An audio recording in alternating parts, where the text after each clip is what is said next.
autour de la jeunesse et des bonnes valeurs.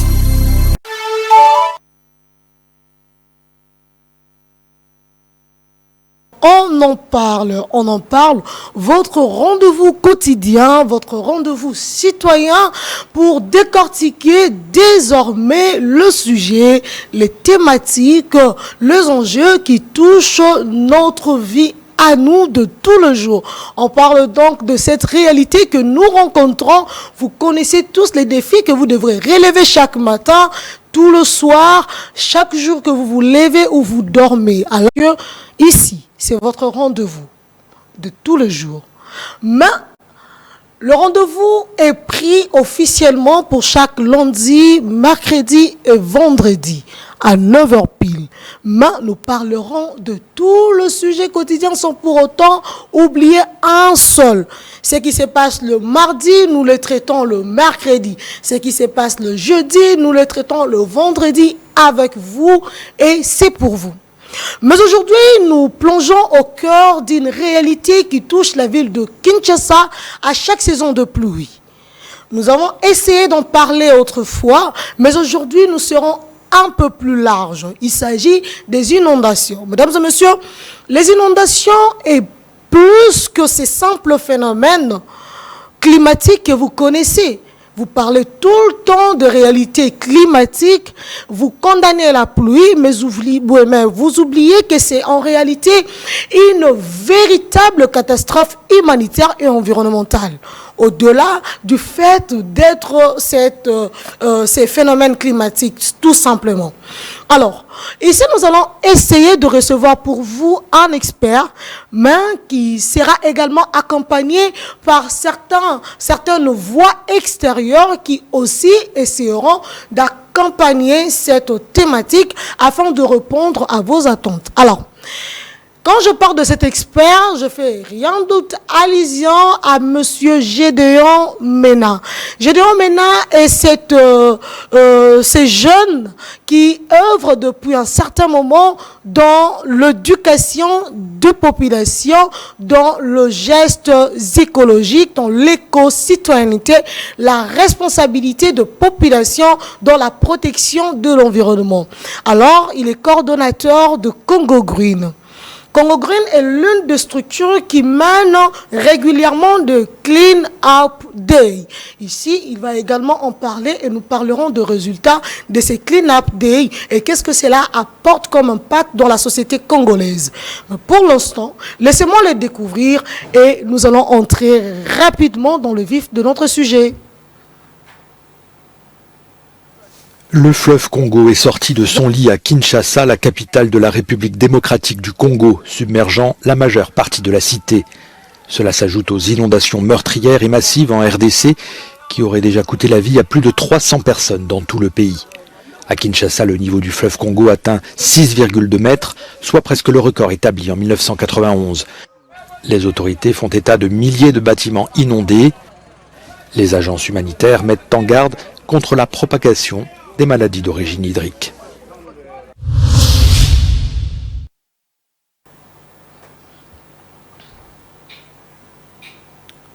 Voilà, mesdames et messieurs, je ne serai pas seule. Je suis à la présentation, toutes mes excuses.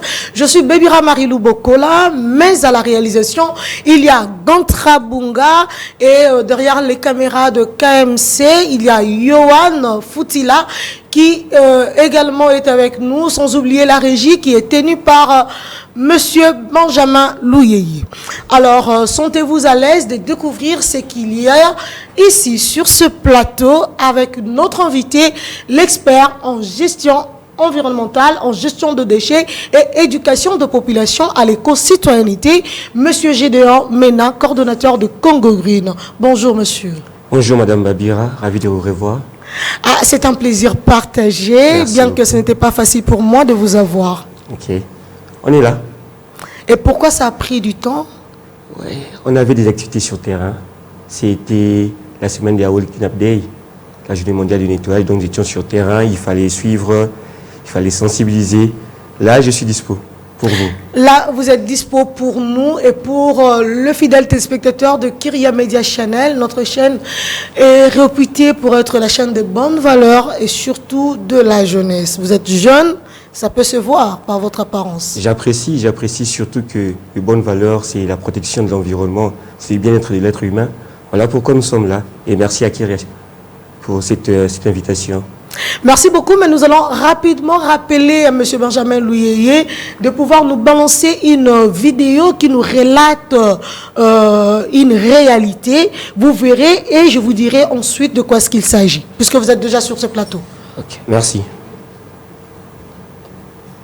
En fait, les conséquences directes sur la mauvaise gestion des déchets et aussi et surtout l'accumulation des déchets qui peuvent à la longue être à la base du mauvais passage des eaux entraînant beaucoup d'eau stagnantes et aussi dans les cas de forte pluie on peut avoir des inondations.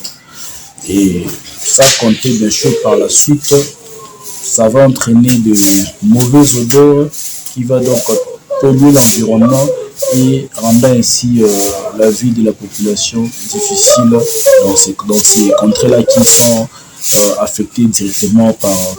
Le fleuve Congo est sorti de son lit à Kinshasa, la capitale de la République démocratique du Congo, submergeant la majeure partie de la cité.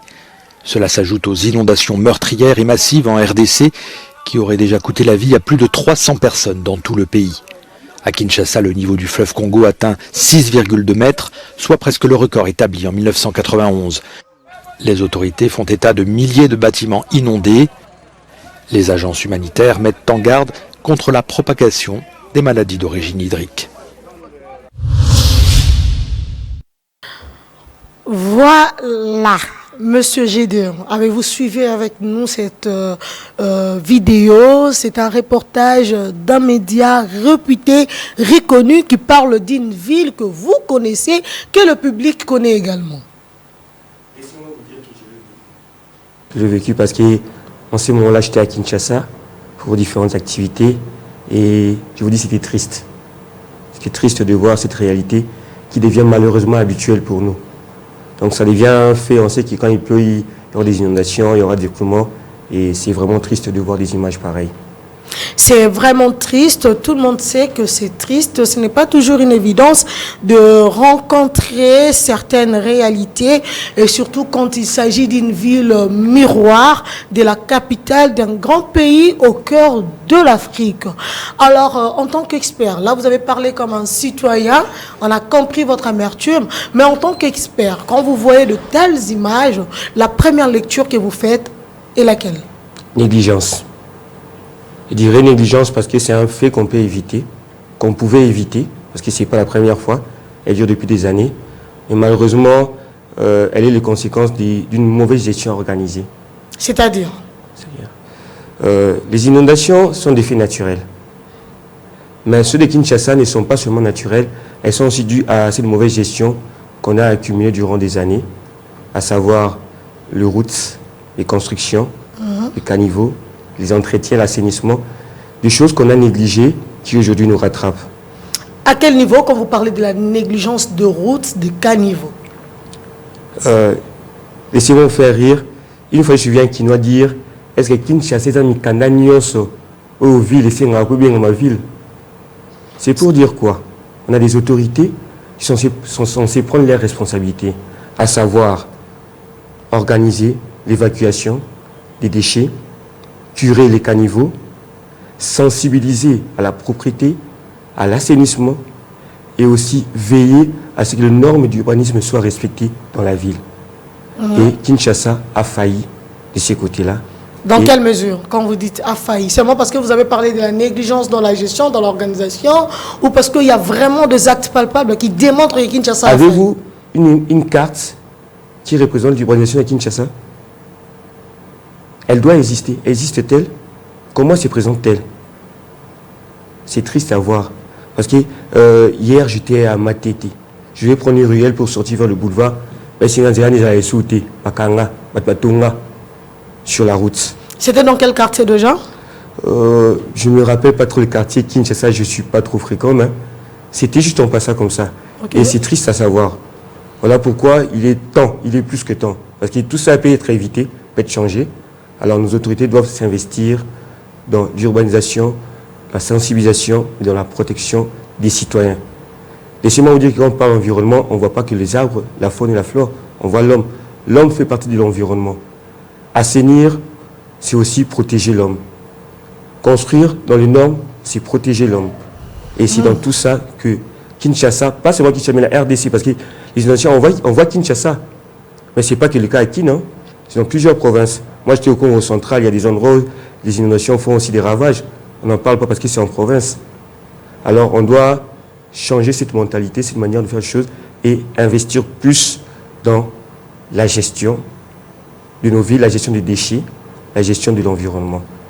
Ça sauvera, nous épargnera devant ces pluies qui arrivent. En parlant de la question de la gestion de déchets, vous pensez justement que ce serait la cause des inondations pendant ces moments pluvieux?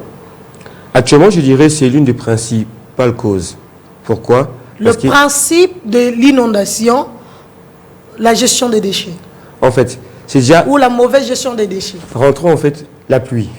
La pluie, c'est l'eau. Okay. L'eau qui tombe, qui s'écoule. Où s'écoule cette eau? Quelles sont les voies aménagées pour que l'eau s'écoule? Ces voies sont soit bouchées, soit inexistantes. L'eau n'a nulle part où aller. Les lits des rivières sont bouchés par des bouteilles plastiques, par des déchets ménagers qui sont déversés dans le cours d'eau.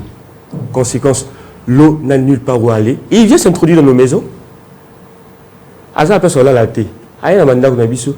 Pour mettre les lits des rivières et encombrer des déchets.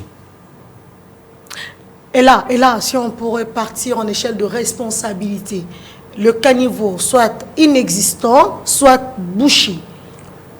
Et inexistant, pourquoi? Et bouché comment?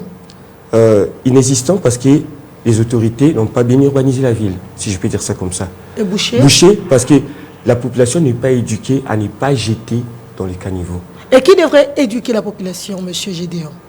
On dit que l'État, c'est la mère. Et une mère est censée éduquer ses habitants, ses enfants, sa population. Excusez-moi de dire que l'État a failli dans ses responsabilités. Vous les répétez en fait, vous ne les dites pas. Oui. Vous l'avez déjà dit. Et cette faille en fait se manifeste par le fait que la ville de Kinshasa ressemble à tout sauf à une ville. Ça, j'aimerais pas dire comme un confrère, c'est fort. Oui, c'est fort parce qu'aujourd'hui, les Occidentaux traitent Kinshasa comme une décharge publique. Excusez-moi de dire. Parce que les déchets, on n'a pas que ce que nous produisons. On a aussi ce que nous importons. En termes de véhicules, en termes de biens, les friperies, tout ça. Vous savez qu'il y a des pays d'Afrique qui ne reçoivent plus les friperies? Parce qu'avec la modernité, les gens ne le portent plus. Conséquence, ils se trouvent avec des tas de déchets. Je suis dans un pays d'Amérique, d'Asie, un pays d'Asie, où on a envoyé des containers de déchets plastiques. Le président est arrivé, les autorités sont arrivées, ils ont renvoyé ça aux fournisseurs. Pourquoi? Parce qu'ils voient qu'ils ne sont pas de poubelles. Kinshasa, la RDC n'est pas une poubelle. On doit arrêter de tout copier, de tout prendre. Vous dites que Kinshasa n'est pas une poubelle parce qu'elle est déjà une poubelle et que vous dénoncez le fait que Kinshasa soit traité comme une poubelle. Et c'est un peu de clarté. Kinshasa est traité comme une poubelle. Okay. Kinshasa est devenue une poubelle. Ah, ok. Parce qu'on n'a pas su assumer nos responsabilités. Ce n'est pas que l'État. L'État, c'est vous et moi. À chaque niveau, à chaque échelle, il y a une part de responsabilité. Mais je reviens sur l'État, pourquoi? Parce que l'État est censé imposer. C'est l'État qui met de loi, qui donne des restrictions et qui est censé les faire appliquer. L'État? Oui. Vous ramenez tout à l'État congolais, comme s'il n'y avait que l'État qui était responsable du malheur du Congolais, du malheur du Quinois. Nulle part vous abordez la responsabilité du citoyen, la responsabilité de l'élite. Qu'est-ce qui pose problème là-dessus, M. Gédéon? L'État, ce n'est pas seulement les autorités que nous avons votées ou qui ont été nommées. L'État, c'est vous et moi. Pour qu'on parle de l'État congolais, il doit avoir des habitants que nous sommes. Alors, mais à vous entendre parler, c'est comme si vous ne visez que le gouvernement. Pas nécessairement. pourtant, si. Sincèrement, c'est nous qui sommes... Vous savez que nous sommes aussi censés faire appliquer la loi, vous et moi. Quand je vois quelqu'un qui s'est méconduit, j'ai un devoir civique de le ramener à la raison, de le ramener à la voie. Et comme moi déjà, comme nous déjà les Quinois, nous disons quoi? Nous faillissons à nos devoirs en tant que citoyens. Si on dit que Kinshasa est une ville et que nous sommes habitants de Kinshasa, nous sommes censés veiller l'un sur l'autre. Et cette responsabilité fera assez que quand l'un de nous s'est méconduit, on sait le ramener sur la voie, on sait dire que samedi à Salongo, tous à 500 francs, 200 francs, mais tout ça n'est pas pour que Mboka ville est propre. Tout ça là quand musala té au lobby, tout ça là que ville est propre. Oui, oui. C'est quoi le contraste, là-dessus? Samedi Salongo, au fond la boutique Naoté, côté Kate, Komba, c'est passé où? Non, mais à ce que je sache, c'est encore de mise et d'actualité. Des noms. Non, mais ce GDO, vous ne le faites pas dans ces cas de Il y a des pratiques qu'on ne va pas relater aux médias ici, mais que nous sommes conscients qui se font sur terrain, qui sont malheureusement tristes. Mais remettons cette culture-là d'assainir. Parce que les conséquences que nous vivons aujourd'hui, ce sont des négligences que nous avons accumulées durant le temps. Ramenons cette conscience d'assainir, de protéger, de rendre notre environnement sain. Et déjà, on peut survivre aux pluies qui arrivent. Il n'est pas tard. Oui. On peut survivre. Déjà, je signale que hier, Kinshasa a connu sa toute première pluie, bien qu'elle n'était pas aussi dense qu'on le pensait, aussi sauvage qu'on pouvait l'imaginer, et surtout qu'elle nous a dit adieu de manière aussi brutale que personne ne pouvait rêver même dans un rêve. C'était comme un cauchemar, les adieux de la dernière saison de pluie. Mais apparemment, elle nous a caressé la journée du dimanche et on s'est posé la question qui a éduqué cette pluie. Laissez-moi vous dire que ce n'est pas la première, c'est la deuxième. Oh. Il a plu le 15 septembre. Pour une première fois, la variation des saisons a été respectée bizarrement. Le 15 septembre de la nuit, il a plu. Il a sérieusement plu? Je vous dis, il a plu. On n'a pas senti, hein? Oui, beaucoup étaient dans le sommeil. On n'a pas senti, on n'a pas senti. Il a plu. Sérieusement, non, on ne l'a pas senti. Je ne sais pas si l'équipe technique avait senti que la nuit du 15 septembre, il a plu. Si le public de Kyriameda Chanel a vécu la nuit du 15 septembre, vous avez dit? Oui, qui nous disent il a plu dans leur quartier, dans leur commune. Oh, moi, j'entends vos messages. Vous avez le droit de participer à cette émission en direct. Il y a un numéro affiché juste là, en bas de vos écrans. Écrivez-nous sur WhatsApp. Les appels à la fin, s'il vous plaît. Mais d'abord, le message qu'on va prendre. Vous poursuivez. Et celle-ci a intervenu en plein jour. Elle a été douce, gentille. Non, c'était le matin. Ouais. C'était comme de la rosée. Exactement, c'était magnifique. Elle a caressé la matinée, vous savez. Ouais, malheureusement, Kinshasa n'était pas belle. Comment ça? On dit qu'après la pluie vient le beau temps. Et c'était quoi le constat? Les routes, la boue, la saleté, un peu triste. Comme moi, c'est qu'on dit après la pluie vient le beau temps. Non, c'est pour dire que déjà, cette pluie nous a annoncé qu'on a un travail. Okay. On a un travail par rapport à Kinshasa qui est actuellement un chantier, comme nous le savons tous. Nous devons prendre des dispositions le plus tôt possible. On a eu 2 mois et demi pour le faire, on ne l'a pas fait. Alors, ne disons pas qu'il est tard. Rattrapons-nous et essayons d'éviter, c'est ça. Ce sont des vies humaines. Ce n'est pas de route en fait, ce n'est pas des véhicules. Ce sont des milliers d'habitants qui sont touchés par ces phénomènes d'inondation qui interviennent régulièrement. Et ce n'est pas dire seulement que nous sommes de cœur avec eux, non. Nous devons agir en fait. Nous devons agir actuellement, nous devons agir pour les jours à venir et pour les générations à venir. Parce que si nous ne le faisons pas, Kinshasa s'inscrit peu à peu sur une liste noire qui devient de plus en plus sombre. Je vais lire un message, un seul. On va lire le reste après. Mais d'abord, nous avons reçu, je lis ce message parce qu'il s'agit ici de l'ingénieur doctorant en génie du pétrole et programme manager KGDA, le cadre de gestionnaire de déchets d'Afrique, qui a répondu. Il a écrit ceci. Kinshasa face à la pluie. Salut, je voudrais apposer ma petite contribution sur les constats faits lors de pluie à Kinshasa. Premièrement, le cause des inondations et de l'insalubrité. Les doctorants disent, de prime abord, c'est vraiment un doctorat qui a écrit, désolé. De prime abord, la problématique des infrastructures, un peu comme M. Gédéon, il dira de nombreuses canalisations et systèmes de drainage sont soit inexistants, soit bouchés ou mal entretenus.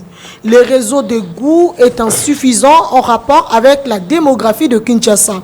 L'urbanisation non planifiée en créant de quartiers dans des zones inondables et le bétonnage empêche l'eau de s'infiltrer dans le sol. Les comportements des Kinois au quotidien jouent un rôle majeur.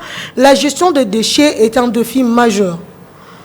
Le manque de poubelles et de services de collecte réguliers encourage de nombreuses personnes à jeter leurs ordures n'importe où, y compris dans le caniveau et le rivière.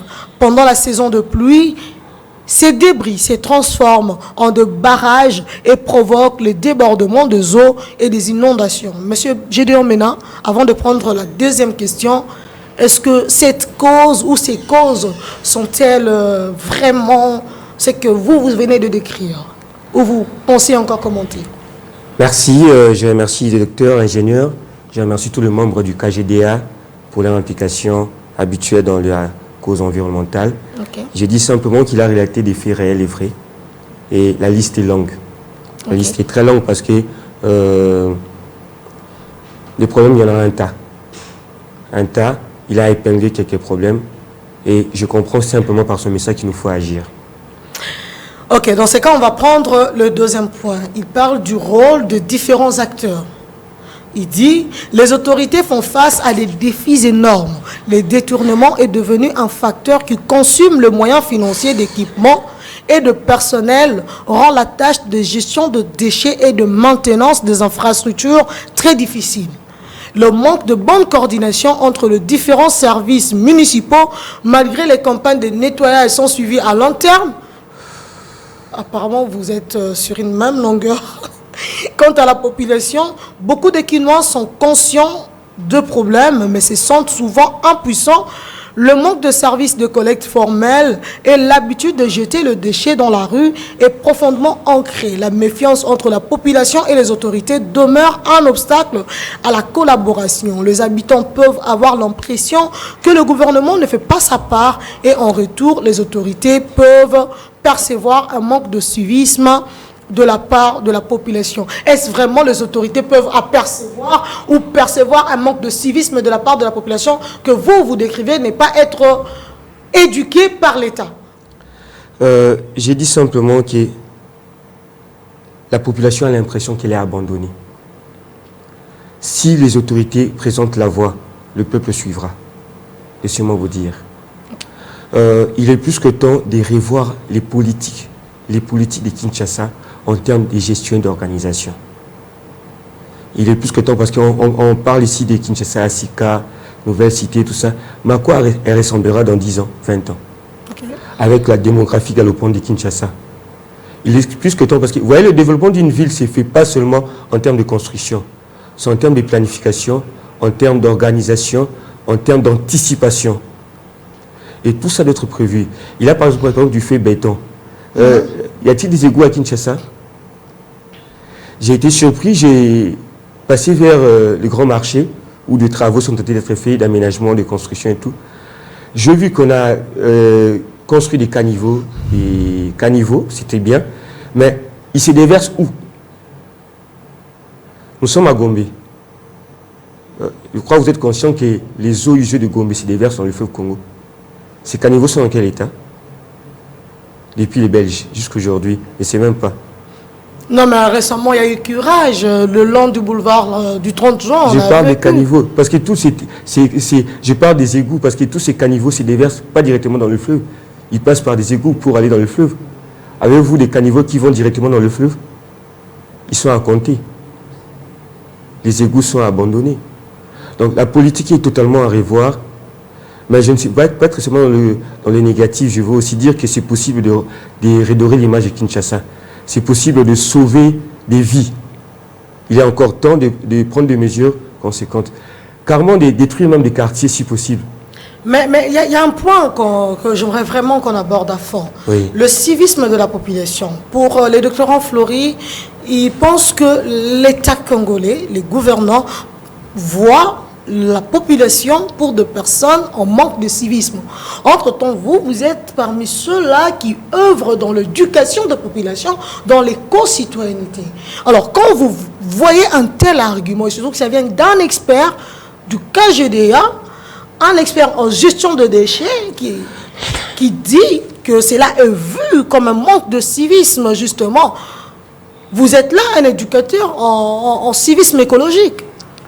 N'est-ce pas que les responsabilités vont également dans votre sens?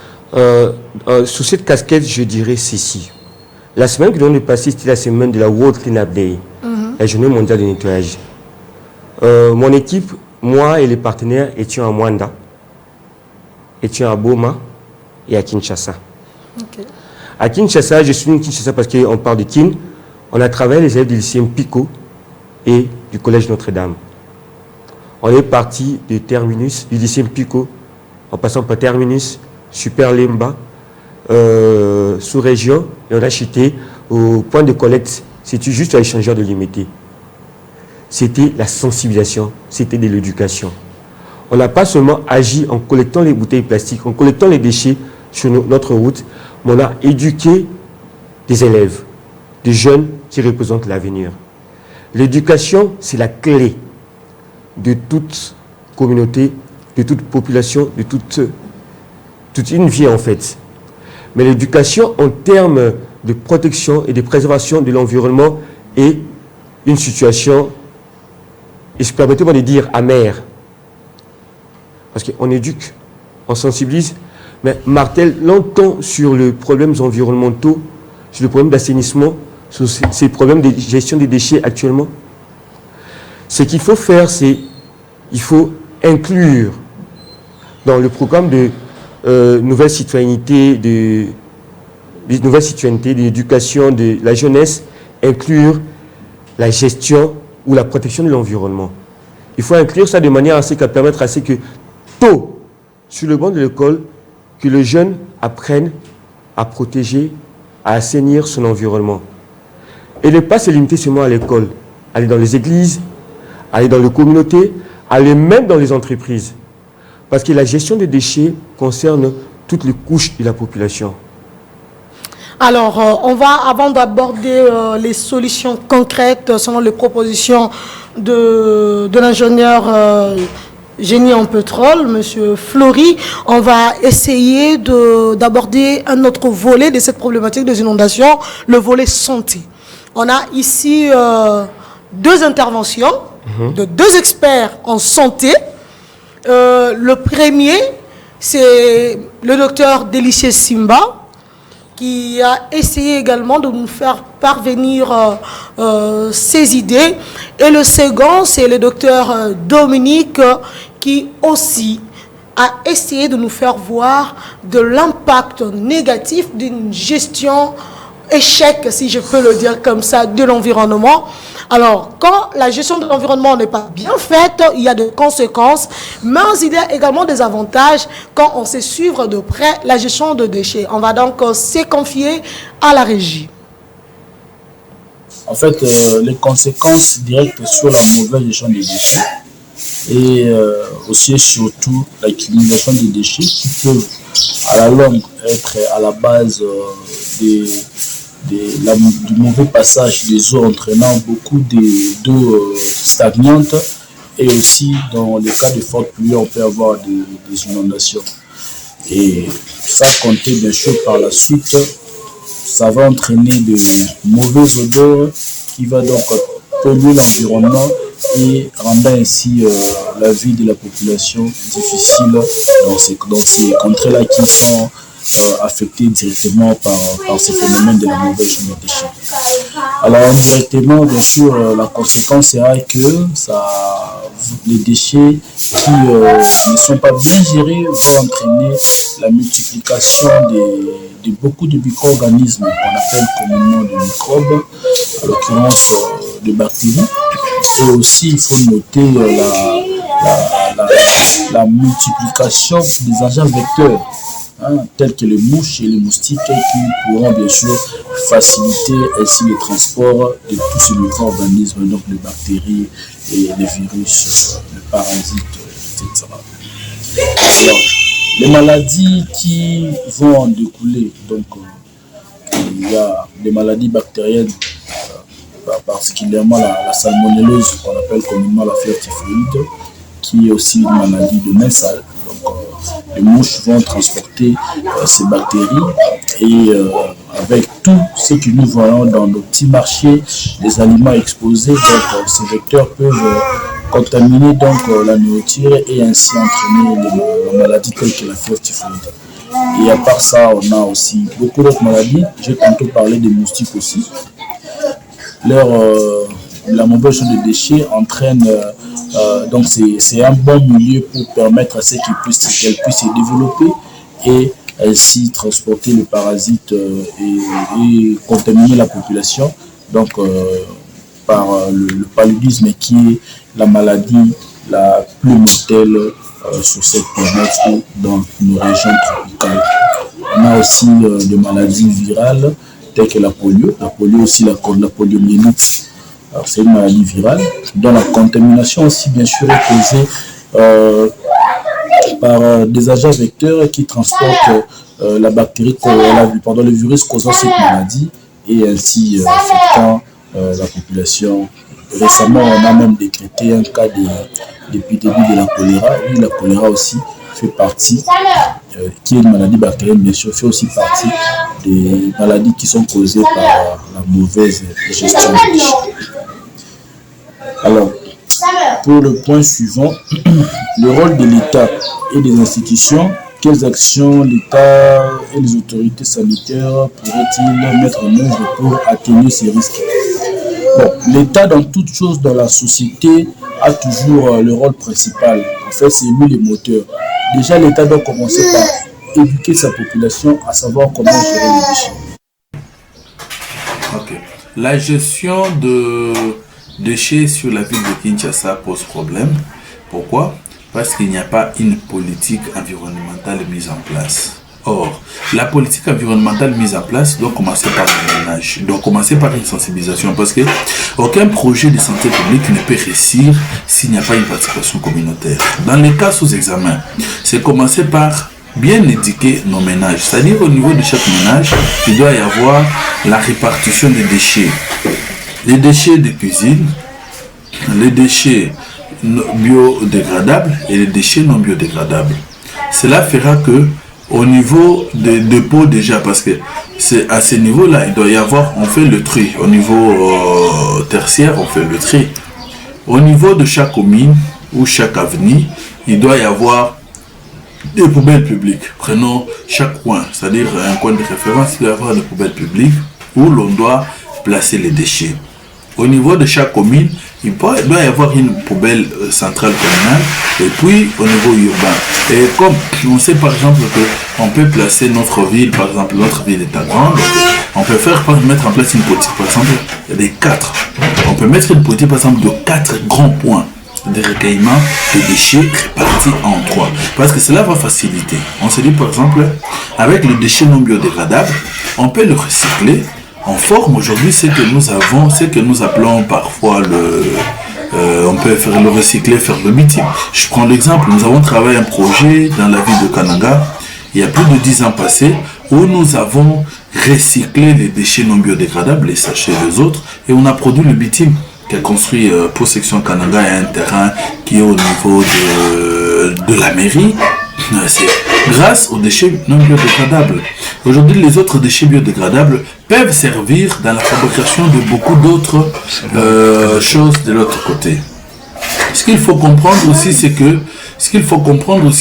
dans ce que nous faisons, il faut un peu plus de politique, parce que la première chose, c'est la participation communautaire. S'il y a une bonne participation communautaire, Moutokoboka poubelle Nandiela et aux Alaté. Mais même pour que la personne puisse jeter, parce qu'on est là, vous parcourez toutes les avenues même du centre-ville de Kinshasa, il n'y a pas de poubelles publiques. Or, s'il y a des poubelles publiques, facilement ça permettra que personne ne jette quelque chose dans dans les caniveaux, ou même dans la fabrication, comme dans notre pays voisin par exemple, on interdit la fabrication de l'eau, de sachets, ainsi de suite. On utilise des sachets parfois biodégradables, pas nos sachets ici. Donc c'est une politique qu'on peut en amont réaliser, ou comme nous ne savons pas mettre en place cette politique-là, on met une politique de recyclage des déchets. Tous les déchets, la loi, une des lois de Newton dit que rien ne se perd, rien ne se gagne, c'est la matière qui se transforme. C'est-à-dire qu'on doit mettre en place une politique selon laquelle tout ce que nous produisons puisse se transformer. Même les déchets biodégradables peuvent être transformés, recyclés et nous produire de résultats. Aujourd'hui, il y a beaucoup de choses qui peuvent, beaucoup d'autres matières qui peuvent être réalisées avec le déchet que nous avons. Les déchets sont très utiles. On peut utiliser le déchet, par exemple, alimentaire comme engrais chimique qui peut fertiliser les sols. Les déchets non biodégradables peuvent servir aujourd'hui dans la fabrication de macadam, de bitume, ainsi de suite. Comme on a eu de l'expérience. Et sur le plan sanitaire, ce qu'il faut comprendre, c'est que avec tous ces déchets que nous avons, il y a un point, au niveau de... Je vous jure, à suivre le médecin, c'est comme si la société congolaise était le patient sur une table et qu'on demande au médecin de diagnostiquer le malade qui était sur la table. Je ne sais pas si vous avez remarqué, mais c'est l'impression que j'ai eue à entendre ces deux médecins, en commençant par le docteur Delisée Simba, ensuite par le docteur Dominique. Vous sentez qu'il y a un problème de fond qui se pose, un problème de pyramide renversée. L'État qui s'attend à ce que la population soit civilisée, alors que c'est à l'État de civiliser, l'État qui devrait prendre de mesures plus drastiques que possible, l'État qui à un moment donné essaye mais ne fait rien. Tantôt on s'est dit, bon, l'État fait, mais apparemment ça ne rencontre pas. Et comme résultat et conséquence, ce sont des problèmes de santé publique qui s'invitent. Monsieur l'expert en gestion de l'environnement, vous avez suivi le médecin? Avec attention. Avec attention. Votre lecture? Bon, ils ont dit beaucoup de choses, ils les ont bien dit. Okay. Et je les remercie pour leur intervention. Je commencerai par la gestion des déchets. Je crois que dans nos différentes collaborations, je vais partager avec vous des images de notre descente à Mwanda. On a vu un centre hospitalier qui a jeté ses déchets médicaux. Ah, donc vous tenez également pour responsable de médecin? Ok, on est tous responsables. Hein. Les responsabilités sont réparties à toutes les couches, dans toutes les couches de la population. Donc, je vais parler de ces vidéos-là où des déchets médicaux ont été jetés à main le sol. Les biomédicaux? Exactement. C'est des déchets qui occasionnent des maladies. Parce que déjà, on a compris que la problématique d'inondation à Kinshasa, c'est lié à la gestion des déchets. D'abord et principalement? Oui. Alors, ces déchets, on en a de plusieurs types. Dont les déchets médicaux. Et les déchets médicaux n'occasionnent pas seulement des inondations, ils occasionnent aussi des maladies, comme les docteurs l'ont si bien décrit. Mais il n'y a pas que de déchets biomédicaux qui occasionnent ou qui facilitent le développement de parasites. Il n'y a pas que ça. Oui, nous sommes dans le contexte des déchets médicaux parce que je crois que vous avez très bien suivi les interventions. Oui, ils ont également parlé des déchets ménagers. Ils en ont parlé également. Déchets ménagers. Ils ont même parlé d'une organisation à la base. Donc on fait allusion au tri à la source. Au tri à la source qui est ménage. J'ai habité Kinshasa, je suis né à Kinshasa, donc je suis quinois. Une précision. Voyons l'état de nos maisons, de nos parcelles. Permettez-moi de dire Ningala. Biso na simandaku na bomwa tunene bi ekala. Tobi kala. Place fufu lala pour se matungulu nzeta pondu et ben nosuka na mabele. Vous comprenez? Ces déchets ménagers étaient ramenés dans le sol et cela constituait du fumier, des engrais naturels pour enrichir les sols. Ou derrière la maison, nous cultivons moi litungulu, moi ndemi, moi céleri, moi nzeta pondu. Déjà, cela réduisait les déchets, cela aussi créait une source d'alimentation. Aujourd'hui, les habitations de Kinshasa sont pavées, sans espace. Conséquence, on ne sait pas comment gérer les déchets, parce que déjà, l'espace ne permet pas, De deux, l'éducation du tri des déchets est inexistant. On mélange tous les types de déchets. Conséquence, ça crée des maladies déjà dans nos domiciles. En deuxième lieu, on a les déchets médicaux qui sont aussi mal gérés.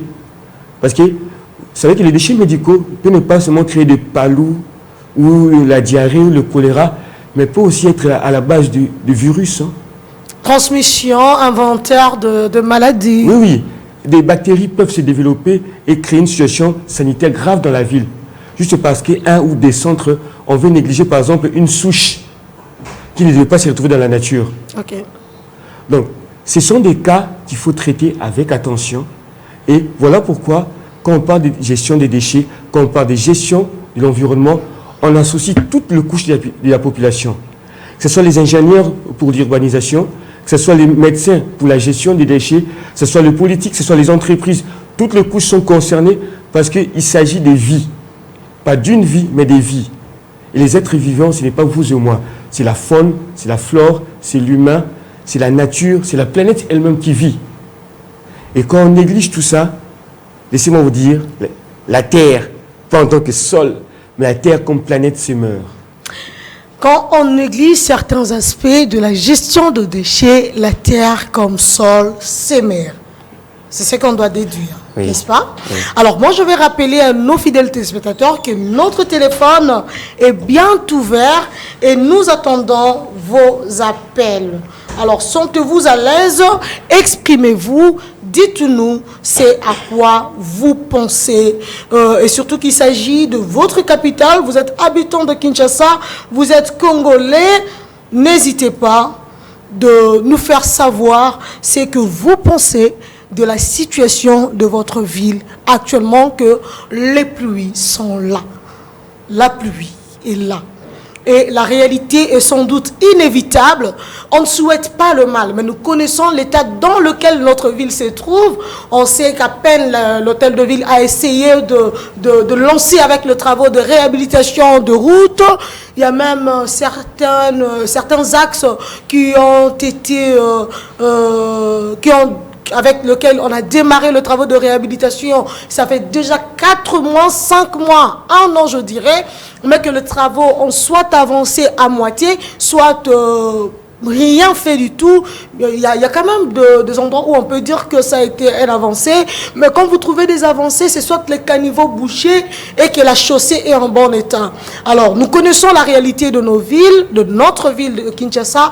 Nous connaissons également la situation avec la gestion des eaux usées.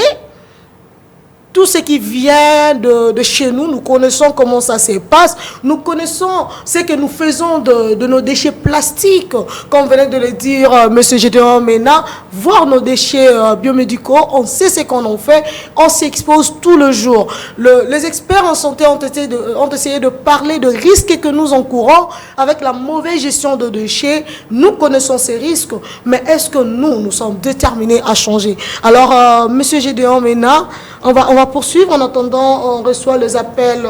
Ah, on a déjà un appel. On va devoir prendre. Ok. Allô, bonjour. Bonjour, madame. Oui, vous présentez? Voilà, je réponds au nom de madame Divine Mandungu, grand F. Ok, madame Divine Mandungu, grand F. Alors, vous connaissez le sujet? Et évidemment, je vous ai suivi. Alors, quel est votre point de vue? Voilà déjà ma préoccupation. En fait, je vais juste parler d'une préoccupation que j'ai par rapport à ces sujets. Vous savez déjà, avec toutes ces routes qui sont en voie de construction et tout.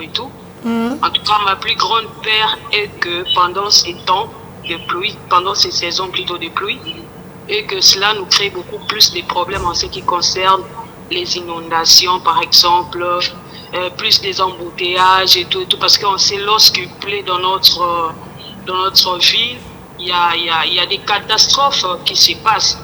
Donc, on ne sait pas comment on va vivre cette période, et nous prions le bon Dieu à ce qu'il n'y ait pas beaucoup plus de dégâts et qu'il n'y ait pas aussi de perte de vie humaine. parce que ça s'annonce déjà très mal, hein, avec des démolitions par-ci, par-là. On a peur. On a vraiment peur.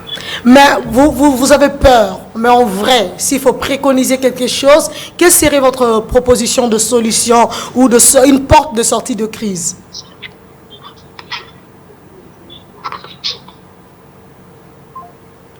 Voilà, madame est partie, elle a parlé de ce crainte, de ce peur, et pouf, elle a raccroché. Apparemment, le problème était aussi plus effrayant qu'on pouvait s'imaginer. Qu'est-ce que vous en dites? Vous avez suivi, hein? Je suivis un fait réel. Okay. On en parle peu, mais c'est compliqué. Pourquoi? Parce qu'on dit souvent, on ne suit pas plusieurs lièvres à la fois. Okay. Kinshasa s'est lancé sur plusieurs chantiers et déjà, c'est ingérable. En dehors du problème de circulation qui pose vraiment problème, on a les problèmes que madame a évoqués, les faits que madame a évoqués qui sont réels. Et moi, pendant qu'elle parlait, je pensais au Japon. Au Japon? Oui. À quoi vous faites allusion? Je pensais au Japon parce que vous savez que le Japon, c'est une ville qui est entourée de eaux. Et il y a des zones qui se situent sous les niveaux de l'océan. Ok. Alors, ils font face au problème d'inondation. Et actuellement, laissez-moi vous dire que les eaux de Kinshasa n'ont pas où aller. Avec ces problèmes de route, s'il pleut demain, laissez-moi vous dire qu'on va souffrir. Alors, l'idée m'est venue pendant qu'elle parlait, c'est ce qu'a fait le Japon. Le Japon a rasé des maisons, a rasé des concessions des habitations et a créé des puits perdus à grande échelle pour stocker l'eau, premièrement. C'est-à-dire, ils ont creusé et conduit l'eau vers ces trous, vers ces réserves, pour éviter à ce que les chantiers qu'ils avaient dans un tunnel, en fait, ils ont construit un tunnel. Vous connaissez comment ça se passe. Pour éviter que l'eau aille s'introduire dans les travaux du tunnel, et bien sûr, quand l'eau entre, c'est l'inondation et puis c'est bloqué. Alors, ils ont utilisé cette politique-là pour permettre de canaliser l'eau vers ces fameux bassins qu'ils avaient créés, juste pour éviter et permettre à ce que les travaux prennent fin. C'est possible de faire chez Kinshasa. On peut cibler des zones. Lingwala, Barumbu, la commune de Kinshasa, créer des bassins de stockage. On peut même, par exemple, nous priver d'un terrain. J'espère que vous mesurez les faisabilités. Oui. J'espère juste. Je mesure ça parce que c'est pour sauver des vies, en fait. S'il faut détruire des maisons sur 40 mètres carrés, ou voire même plus, pour épargner ou sauver des vies, ça vaut la peine. Ok. Ça vaut la peine. S'il faut même raser un terrain de foot,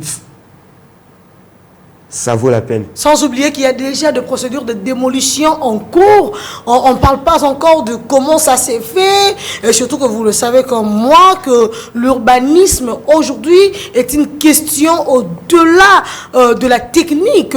C'est une question purement sociale qui relève de la réalité et de la sensibilité de la gestion de l'environnement humain. Alors là, vous demandez encore à raser de quartiers pour créer de bassins de stockage des eaux de pluie, des eaux usées. À quoi vous faites allusion? Est-ce que vous prenez en fait le temps de rendre l'utile à l'agréable? Exactement. Vous mesurez la quintessence de ce que vous proposez? Exactement. Laissez-moi vous dire que en termes de construction, les Japonais sont les meilleurs. Ah, vous proposez déjà qu'on fasse venir le Japon? Non, même pas. J'ai dit qu'ils sont les meilleurs. Pourquoi? Quand ils ont pensé à cette solution, ils ont voulu mesurer l'impact. Ok. Et alors, pour Kinshasa? Oui. Et le problème de Kinshasa, c'est lié aux ingénieurs, aux urbanistes. Donc je crois bien que cette solution est faisable. Je ne pense pas que les ingénieurs... Oui, on parle d'effets sociaux, ouais, les habitations et tout ça. Mais je pense que les ingénieurs en urbanisme, en génie civil, analysent le fait, pèsent le fait, et ils diront que c'est faisable. Pourquoi? Ils ont dit que c'était faisable pour les démolitions. S'ils interviennent, mais là, nous avons des conséquences. Nous sommes en direct, ils peuvent venir intervenir pour donner leur avis, et je pense qu'ils diront que c'est faisable. Je pense qu'ils diront que c'est faisable, et ça permettra au moins d'épargner Kinshasa le temps que des solutions adéquates soient mises. Il y a également une réalité, vous voyez, on venait de mettre en illustration une image. Dans cette image-là, sauf que le son n'est pas là, le monsieur est en train de nous expliquer comment, avec les projets de réhabilitation de certaines routes, les ingénieurs ont bon jugé rétrécir les chaussées qui existaient et de rétrécir même les caniveaux et des égouts. Bon, dites-moi, là nous entrons dans une saison de pluie avec ces dérèglements climatiques où les quantités de pluie en débit se multiplient. Comment on va faire alors qu'on est dans des circonstances où ceux qui doivent répondre aux besoins se décident de bafouer la solution? Comme vous l'avez dit, Madame la pluie ne fait que grossir, ne fait que prendre du poids. Oh oui, elle grossit tous les jours. Les débits ne fait qu'augmenter, les débits de précipitation ne fait qu'augmenter. Voilà pourquoi ces images sont déplorables. Pourquoi? Parce que où sera canalisée l'eau? Les eaux de pluie seront canalisées comment? Voilà pourquoi c'est l'idée qui m'est venue actuellement sur votre plateau est une solution qu'on peut exploiter. Laquelle? Celui des bassins, bien sûr, de stockage. Les bassins de stockage. Oui, qu'on peut exploiter. C'est une idée qu'on avec de caniveaux rétrécis. C'est-à-dire quoi? De chaussées rétrécies. Conduire en fait l'eau vers un endroit pour éviter qu'elle déborde en fait. Qu'elle déborde en fait. Parce que cette réalité est triste. Cette réalité triste. Et ce n'est pas seulement... Donc, d'un côté, c'est rétréci. D'un côté, ils sont inexistants. Conséquent. De l'autre côté, ils sont bouchés. Voilà. Un troisième fait. Rétréci, inexistant. Inexistant, bouché. Alors, la politique d'urbanisation de Kinshasa doit se mettre à pied d'œuvre. Doit se mettre à pied d'œuvre pour chercher à pallier à cette solution. Les plaintes, les craintes de madame sont vraiment réelles et il est plus que temps. Il est plus que temps parce que je vous dis, j'essaie de voir, je vois l'avenue Kabambar. Je suis passé sur Kabambar avec quelques routes pendant qu'elle était en travaux. Elle est encore en travaux. Vous voyez comment, au niveau du stade Cardinal Malou, là, les eaux stagnées et inondées. Imaginez qu'il pleut demain. Voilà pourquoi on peut déjà dans cette zone-là, par exemple, créer un bassin de stockage pour canaliser l'eau. Ça réduit, ça ne solutionne pas, mais ça réduit le temps que les routes et les caniveaux soient vides. Alors, le temps que les routes et les caniveaux soient viables, oui, si on peut le dire comme ça. Oui. Mais aussi les routes réhabilitées, bien qu'on déplore la lenteur avec laquelle le travaux évolue, puisque la dame pluie ne va pas nous attendre. Elle est déjà là. N'attendra jamais qu'on finisse et il n'attendra pas que le gouverneur Daniel Bumba lui dise « Madame, si tu peux m'accorder encore deux mois, 2 semaines, ça ne se fera pas. » En attendant, on va devoir faire avec, mais il faudrait aussi qu'à un moment donné, quand on parle de la responsabilité de la population, on va y arriver, mais on va essayer de retourner à la régie. Il y a de ceux qui ont envoyé le message, on va afficher certains messages, on va lire et commenter rapidement avant de se séparer parce que nous tendons vraiment vers la fin. Voilà, on a le premier message qui nous est affiché. Kinshasa reçoit environ 1385 mm ou 1482 mm3 de précipitations par an, ce qui est assez abondant. Ah, oui, hein? Il va poursuivre en disant « Ce n'est pas facile à gérer, mais ensemble, prenons le soin de notre propre environnement avant que les autorités viennent faire le grand pas. » Monsieur Gédéon, déjà, il aménage, hein? Oui, déjà j'ai vu le nombre, la valeur qu'il exprime là. Je crois qu'elle a été déjà dépassée. Elle a été déjà dépassée. L'année passée d'ailleurs, on l'a dépassée. Même. On l'a énormément dépassé, comme vous dites, même triplé. Et c'est une question de responsabilité. Ok. Une question de responsabilité, c'est une question de prise en charge. Prenons-nous en charge, en fait, pour éviter, à notre avis, le pire. Alors, c'est vraiment ça qu'il faut faire. C'est vraiment ça qu'il faut faire. Oui, oui. Vous pensez vraiment? On doit agir. N'attendons pas seulement les autorités. Mettez le second. Mettez celui qui suit là. Voilà. Déjà, l'impact est négatif car nos caniveaux ne sont pas curés. Risque de stagnation. Des eaux. Il parle de risque de stagnation des eaux qui dit stagnation, dit endroit favorable à l'éclosion des œufs pour l'anophèle. Oh, ça doit être un médecin. En dehors, nous avons aussi la... C'est encore quoi? La somnophèle, c'est ça? Il a parlé de la typhoïde. Voilà, ok. Heureusement, c'est vraiment un médecin qui a parlé. Ouais, il a fait la parenthèse. La typhoïde et toutes les autres maladies qu'on appelle maladies de main sale. Car beaucoup de ménages vont directement... Sont directement connectés. Sont directement connectés. Voilà, il m'a fait un message. Il s'agit de Dr Mbemba. Merci, docteur. On a lu votre message. Sauf qu'il y avait trop de termes techniques. Vous pouvez prochainement essayer de nous aménager. Je ne suis pas Nadia Mabon sur la faux médecin, désolé. Je ne le suis pas. Alors, qu'est-ce que vous en dites? Je dirais que j'habite sur une avenue où, quand il ne pleut pas, on souffre. Et quand il pleut? On respire. Ah, c'est-à-dire quand... Permettez-moi de nuancer cela. Ouais. Les caniveaux ne sont pas curés. Et quand elles ne sont pas curées, elles constituent un lieu de prolifération de moustiques. Mais bizarrement, quand il pleut, l'eau au moins s'écoule. Ok. Oui. Donc durant la saison de pluie, nous sommes au moins épargnés de moustiques qui sont abondants.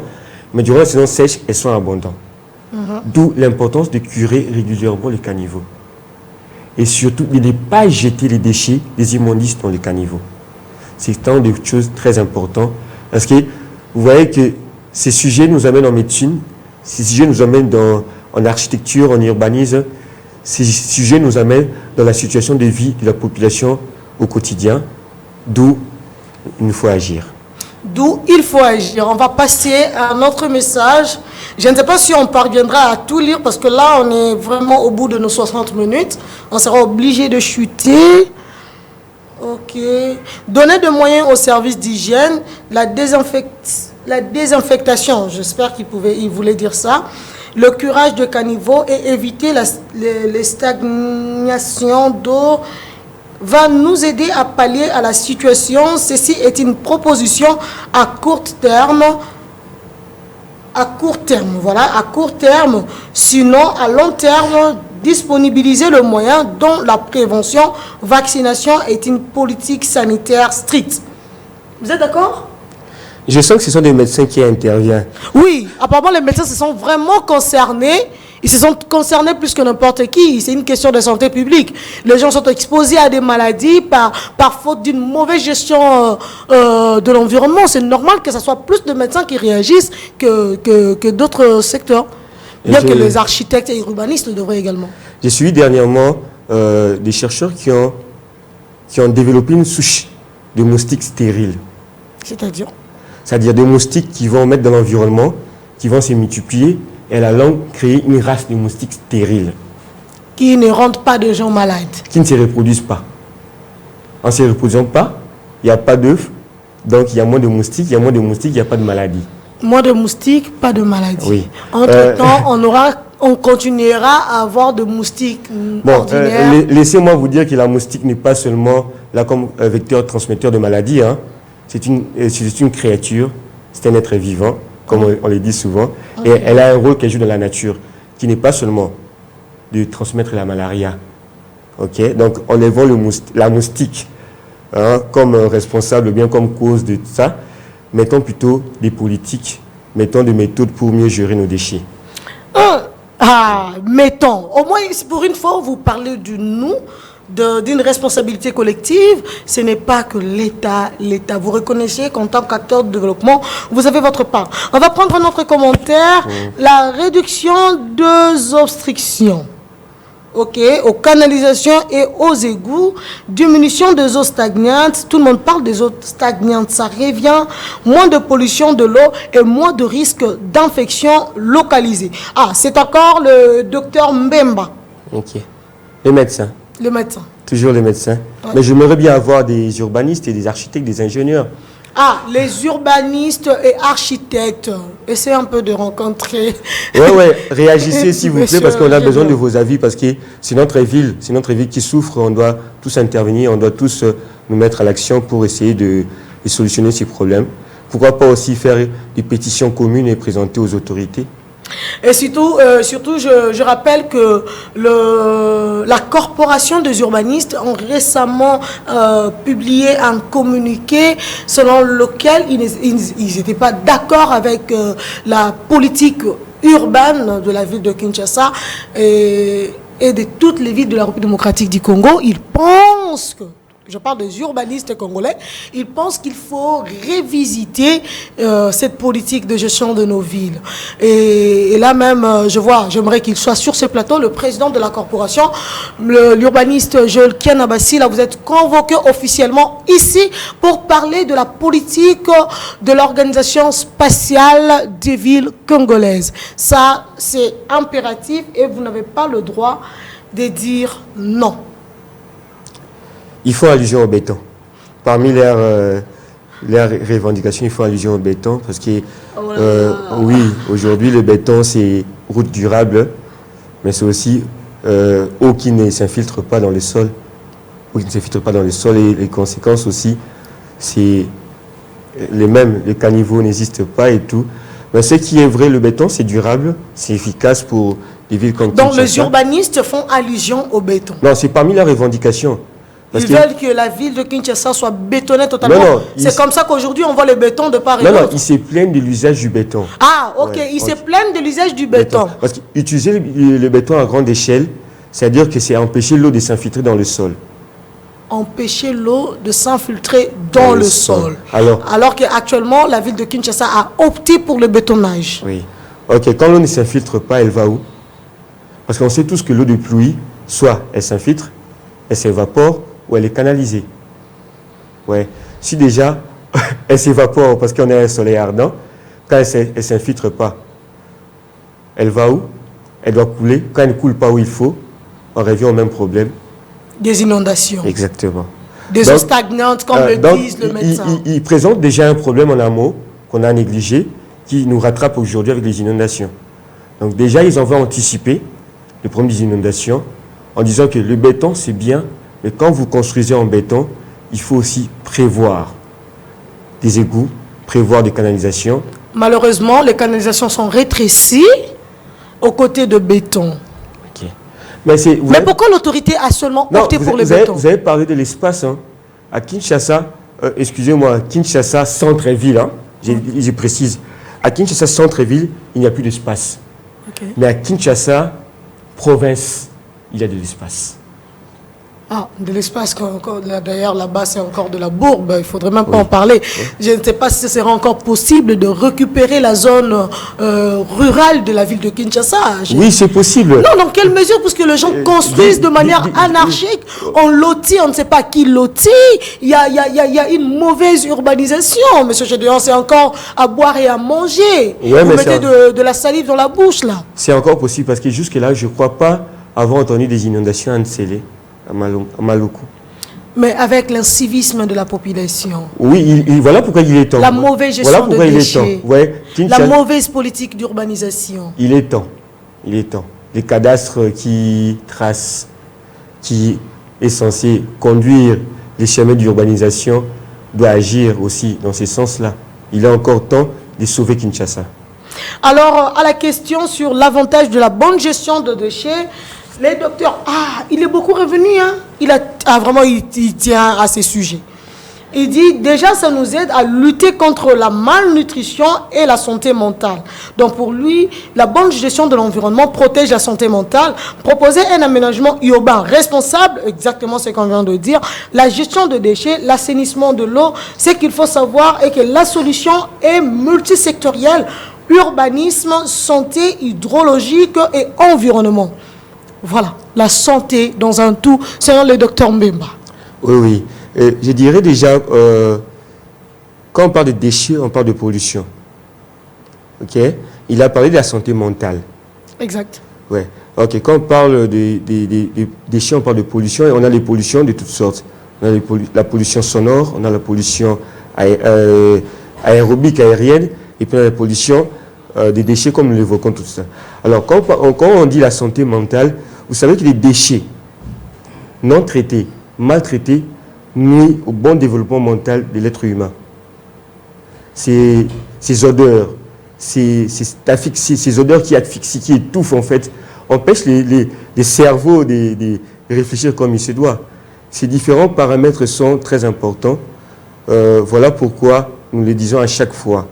Le développement de Kinshasa se fera avec tous les acteurs, médecins, architectes, environnementalistes. Il est vraiment plus que temps de prendre des solutions dans ce sens-là pour sauver Kinshasa. Kinshasa est à la dérive.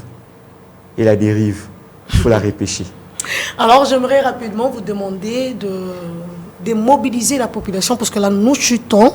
J'aurais aimé vous accorder la parole après avoir lu le dernier paragraphe de l'ingénieur Flory qui disait procéder à une mobilisation communautaire comme solution, mettre en place des comités de propriété, par exemple, dans le quartier où les habitants se responsabilisent collectivement. C'était pour lui une solution pour les communautés afin d'éviter la destruction de Congolais ou de Quinois de leur propre sol.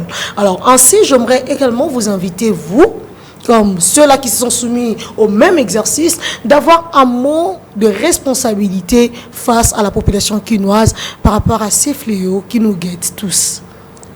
Je dirais que innovation à Kinshasa égale négligence. Alors, il est plus que temps d'ôter cette négligence. En tant qu'acteur, j'aimerais commencer par sensibiliser nos partenaires, les structures qui œuvrent dans le domaine de l'environnement. Parce que l'environnement, comme je l'ai dit, ne touche pas seulement la nature, la faune, la flore, mais touche l'humain.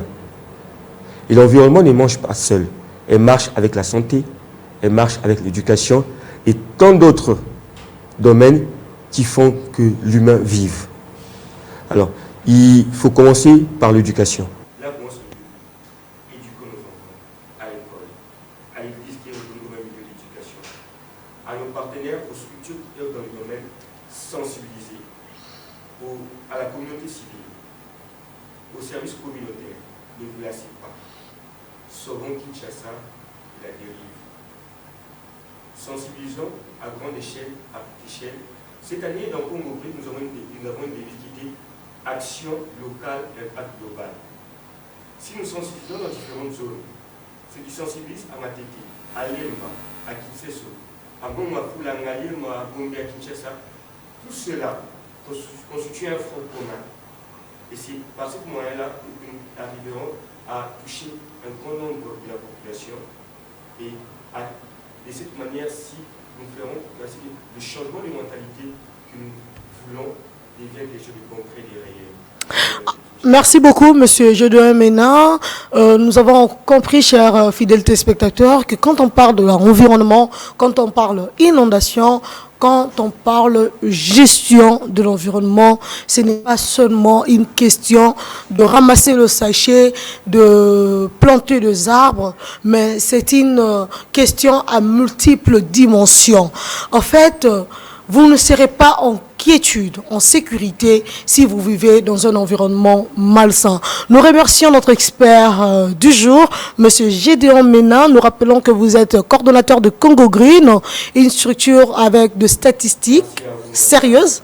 Merci à vous, merci à Congo Green, merci à Top Super, merci à Ben Consult, tous ceux qui nous soutiennent et qui luttent pour notre cause qui est l'environnement. Vous n'avez pas remercié Kyria Media Channel. Kyria, c'est la mère.